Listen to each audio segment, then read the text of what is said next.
This week on 15 Minutes, we are addressing the issue of global health, looking closely at the themes from Dr. Paul Farmer's book, Reimagining Global Health. Dr. Farmer is a well-known anthropologist and physician who has traveled the globe providing first world healthcare to third world countries. He is the co-founder of the organization Partners in Health and a professor at Harvard University. Dr. Farmer has been instrumental in showing the world the best way to provide healthcare in any country. Today, we are going to dive into what is and is not working with the foreign aid provided for healthcare in countries that are destitute of the basic necessities of life. First, let's take a look at America's thoughts on foreign aid. 2009 survey from the Kaiser Family Foundation, 52% of respondents thought that the United States was spending too much money on foreign aid. But then, when asked about the efforts to improve health for people in developing countries, that number dropped from 52% to 23%. And then again, when asked about the efforts to fight AIDS in foreign countries, the number dropped for a third time from 23% to 16%. So today, we're asking Americans on Indiana University's campus what they think about foreign aid. Today, I'm at Indiana University asking real Americans what they think on foreign aid. Excuse me. Questions? Sure. All right. Do you think that the United States is spending too much money in foreign aid? Yeah, we need more money here, I guess. Okay. And do you think the U.S. is spending too much money on the efforts to improve health for people in developing countries? In developing? No, I mean, I think that everyone deserves a little bit of health care, and they don't really have a lot. Okay. And do you think the U.S. is spending too much money in its efforts to fight AIDS? No, I think we can always put more money into that. Okay, thank you so much for your time. Do you think the government is spending too much money on foreign aid? Yeah, probably. And do you think the United States is spending too much money on the efforts to improve health for people in developing countries? No, not at all. And what do you think about U.S. spending too much money in the efforts to fight AIDS? I mean, I don't really know. They probably aren't spending enough. Okay. Well, thank you so much for your time. No problem. Go. Do you think the government is spending too much money on foreign aid? I'm not really sure how much they're spending, but with the debt we're in right now, I'd say yeah. Okay. Do you think the U.S. is spending too much money in the efforts to improve health for people in developing countries? Again, I don't really know how much that is, but I think it's good to try to help other people's health. But we have kind of a rough healthcare system here right now that could use some fixing. Okay. And do you think the government is spending too much money in the efforts to fight AIDS? I'm not really sure about that one, how much they're spending. So I'd say same answer as the first one. Okay. Thank you for your time. And now back to 15 minutes. Today we have Ali Bogenreef to talk about the issues of global health. Welcome. Thank you for having me. So one of the main issues today with global health is that we're working by a top-down process, and instead we need to be working a bottom-up process. What do you mean by that? So top-down processes focus on disease-specific eradication, like with smallpox. And so with smallpox, you can eradicate that with a single-dose vaccine, but that vaccine, like a single dose, is not available for things like AIDS. Instead, we need to focus more on not the quick fixes, but the prevention. So for AIDS, we need to focus on like safe sex education and really focus on the education. That's really interesting. So how does that tie into selective healthcare models for global health? Okay, so selective primary healthcare model was the basis behind GOBI, and that was the problem with GOBI. So let me explain what GOBI is. It stands for growth monitoring, oral rehydration, breastfeeding, and immunizations, and they later added FFF, which stands for family planning and birth space, female literacy campaigns, and food supplementation. So in theory, GOBI FFF was to offer high-impact healthcare things at a low cost, but it excluded leading causes of death in those countries. So it basically acted like a big Band-Aid, covering just a few things and not the big things. So tying back in top-down processing, the oral rehydration packets that they would hand out for diarrhea is an example of that top-down processing. It focused on stopping the symptoms of the diarrhea, but it's not doing the bottom-up processing, which was what we need, which would be focusing on the lack of clean water and modern sanitization. As Hafton Mahler criticized the Gobi campaign, he said it promoted quick fixes rather than building a foundation for international public health. Oh, so what were some other problems with Gobi FFF? So Gobi FFF appealed to stakeholders and policymakers, so it was able to get moving fairly quickly, which was good because we need things to help global health really fast. But the problem was things really seemed to rely on Jim Grant, the executive director. So even though he was not solely responsible for the success, his leadership was really instrumental. And once he passed away, the political support just wasn't there, and it kind of just fell through. Okay, so what are problems with global healthcare in general right now?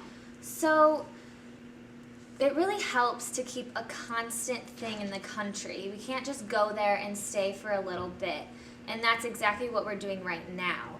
So we need to have more days of tranquility / national immunization days, which some countries do implement these days. And that really helps to just reach a lot of people with vaccinations. Like in some countries, they've vaccinated over 80% of their people, which helps get herd immunity, which they believe that is a way to, even if someone doesn't have an immunization, if someone around them has an immunization, they can pass the immunity along. So that's really good. And they're also starting to use these days to pass out mosquito nets or like vitamin A supplements, which is helping a lot too.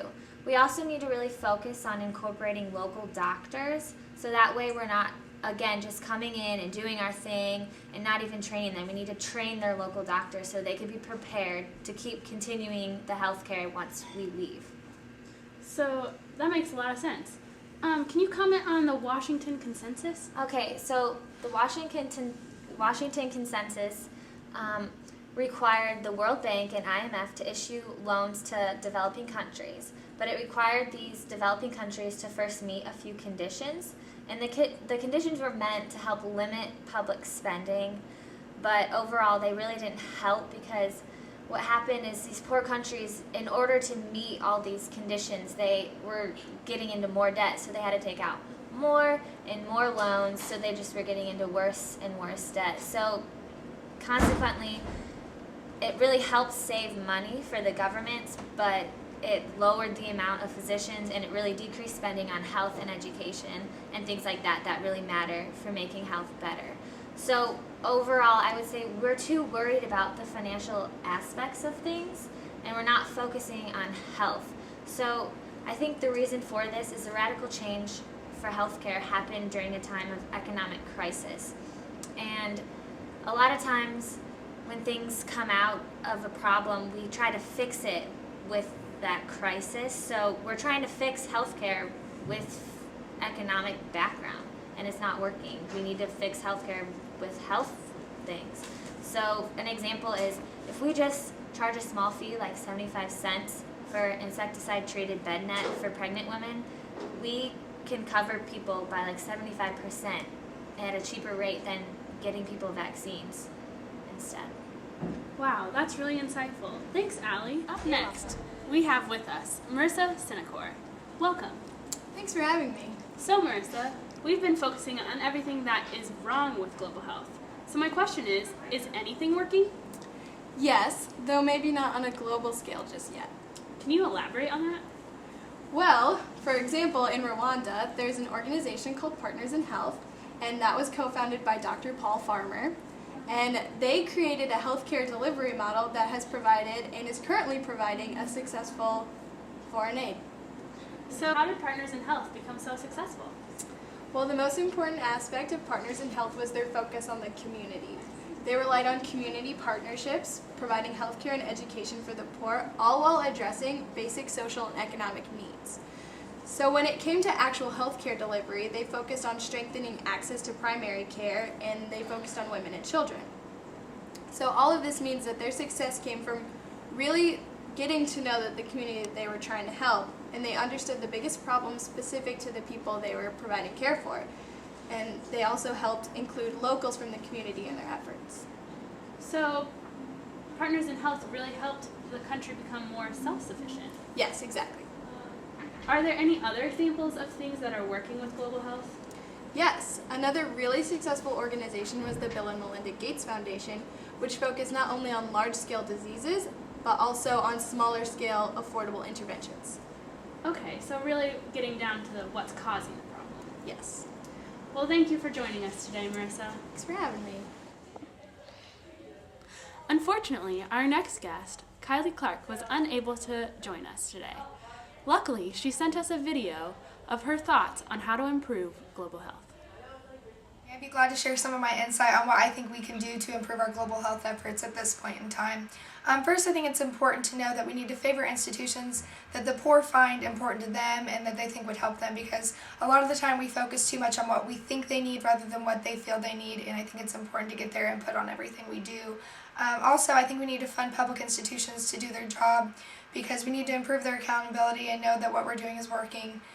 We also need to create more jobs in the areas of poverty and buy and hire locally to improve their economy, because if we're just bringing things in from our country, we're not improving their economy at all, we're just improving our own. We need to co-invest with governments to build strong civil services.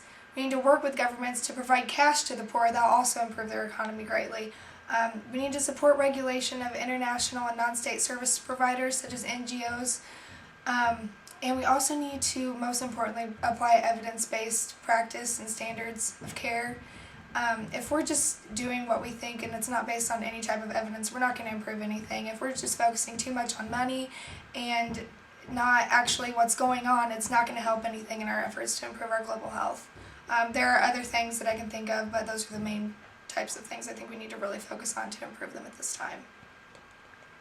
Thank you very much for having me again, and if you ever need any more input on anything, I'd be glad to speak with you. Today we have connected many different aspects of global health.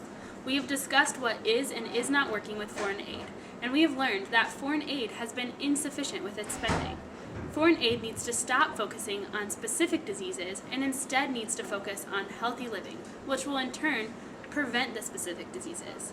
And finally, we learned that as providers of foreign aid, we need to help countries shift from being dependent on foreign aid to being self-sufficient in healthcare.